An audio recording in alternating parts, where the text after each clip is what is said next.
Welcome to huevoicesdotcom. I'm Bobby Marvin. I'm here with artist Lydia Caesar. How are you? Yes, hi, I'm fine. Good to have you here in Baltimore for the second anniversary for Air Candy, Gypsy Soul's Air Candy. Yes. How did it feel to be in town? Oh, I love Baltimore. This is my second time doing Air Candy, and they're just wonderful. I love the way they do their artist treatment, and the venue. It's just really nice, and I'm glad to be back. As an artist, you're constantly on the road. Be honest, what's your favorite city to perform? My favorite city to perform? Honestly, that's a good question. I would have to say my city, just because I'm a new artist, so that's where my support system is the most. I also do love performing here in the Baltimore, D.C. area. I've done a few shows here, and you know, you guys are very welcoming and loving, but there's no place like home. So naturally, I love to tell the folks where home. Huh? Tell the folks where is home. Home for me is Queens, New York. Queens, New York. Yes, which I love, and you know, I perform most times in Manhattan, in the city. All right. Is it Hollis, Queens? Hollis, Queens. Hollis, home. Hollis, Queens is home. That's home of my favorite hip hop group in the world, yes, Run DMC. Right in Hollis. Yeah. I pass Run's old house every day, getting off the exit. As an artist coming up in New York, I mean, it's like millions of you guys. Yeah. How was the pressure and the challenge of trying to make it in New York? Tell me about that.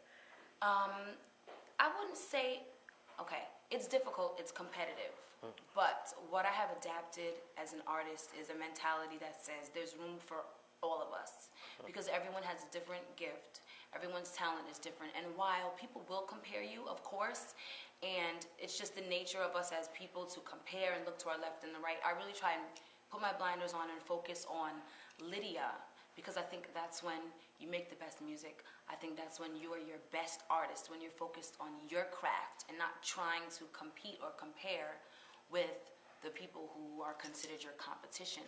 But I would say that New York does make you thick-skinned, tenacious. It really teaches you to go after your dreams relentlessly and not give up, because there is so much competition. There are so many other people out there that it really keeps you on your toes, keeps you focused, keeps you on your grind. And it's a city that, they say if you make it there, you can make it anywhere. And it's true, because there's so much going on. Can you shout up? Time passes by. I'm tired of feeling so run over. Try, but we're not getting closer.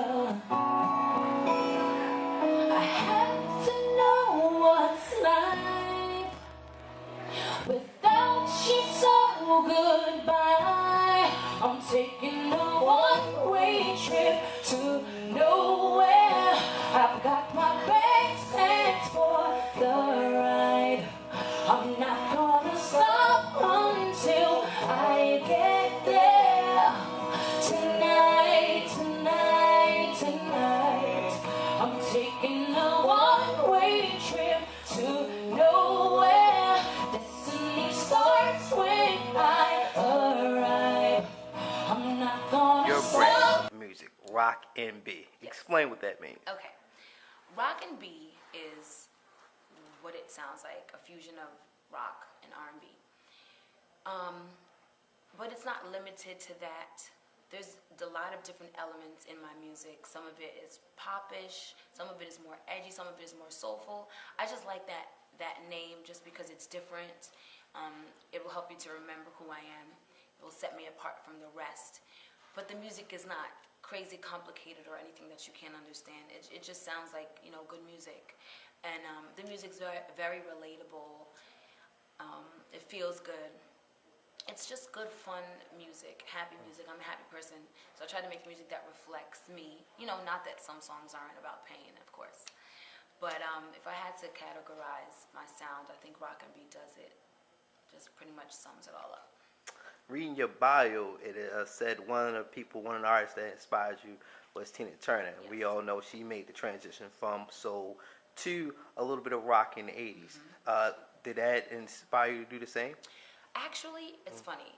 I've always loved Tina, but that's not why I was drawn to rock music. But the comparison just kept coming up. I would perform. I have big hair. I like to show my legs. You know, I have a big belt in my voice. And so people would always just say, is one of your main influences Tina Turner? And while I was always inspired by her, she didn't influence my sound. I've always just liked alternative rock music. Honestly, I would say one of my biggest inspirations in falling in love with the alternative sound is Alanis Morissette. And she's like an alternative, folky, you know, you can't even really categorize her music. And I don't even want to try, but she opened my eyes with Jagged Little Pill to a different sound, you know, that's not necessarily a black sound.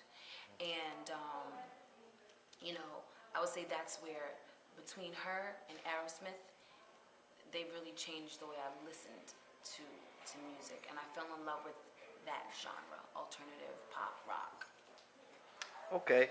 Now, when it comes to trying to introduce your music to different audiences, excuse me, and draw them into your brand, was it difficult at first to get people to accept the rock sound of your music? Oh, of course, and it still is, absolutely. You know, it's just the kind of thing that people are afraid of, things that they're not used to. And people aren't used to seeing, you know, a black girl with a big afro not singing neo soul. That's just like what they expect. Like, you gotta sing neo. I gotta hear the Rhodes. It has to be Jill or Erica. But that's not me. So I just wanted to stay true to myself and not do, I guess, what everyone expected.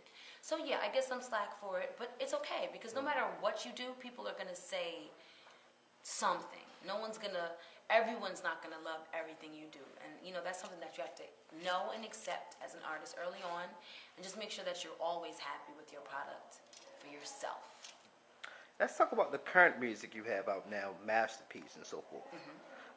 Tell me about the project.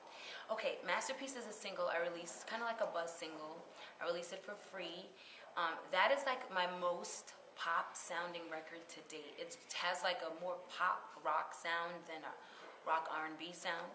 But like I said, the sound is not limited. So I was very happy to take it on just because it's a fun, happy track. The song talks about somebody taking your not so wonderful qualities and the two of you together transforming those things and making them into a masterpiece, which happens so many times in relationships. And I think that the content of the record is just so special. And it's just one of those records that when you listen to it, you feel good about it. You know, even if it's not your cup of tea, I think that you can realize and respect that it is good quality music. So I'm working the single. It's doing really well. We have over 15,000 downloads on it already. I'm shooting a video for it, also like a promo video. And I'm probably going to launch a website and a new song at the end of October. Another single that will be for free. Okay. What's the name of the single? I don't know yet. Okay. All right. Still in the works? Yes, it's in the works. Yeah. All right. So when can people expect the full-length album? Excuse me. I don't know, and I don't want to say for sure. But I will say, hopefully the beginning half of next year.